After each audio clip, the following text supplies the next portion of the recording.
sa Pilipinas. Lahat ng hold-upan, bakit nangyayari sa Pilipinas pag tumungtong ang per months? Hindi ko alam. Pero mapapansin natin kung sino ang mga hold-upper, karamihan ang pumasok sa bangko. Ano ba? Waray-waray gang minsan, di ba? Totoo. Sa Ilocano gang, di ba?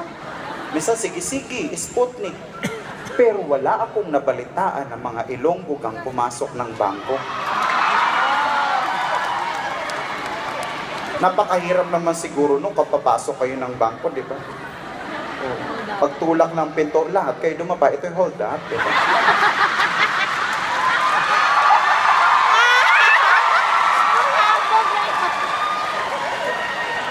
Pag may pumalag na masama, babariling ko, babang-bang, babang-bang. Oh my God! Siguro po ako nandun dun sa bangko, tapos pumasok sila, makikiran ako, ay, padaan yan, may gagawin pa ako importante.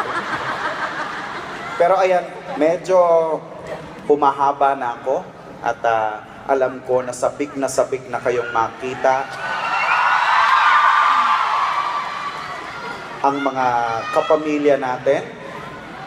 Sabik na ba kayong makita si Sanjo Marudo?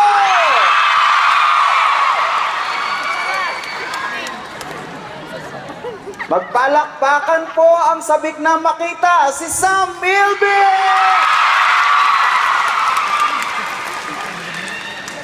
Kay John Lloyd Cruz! At syempre kay Miss Bea Alonso! Dahil sabik na kayo, nako, eto, papasabikin lalo namin kayo dahil kailangan kong kumuha ng mga makakasama.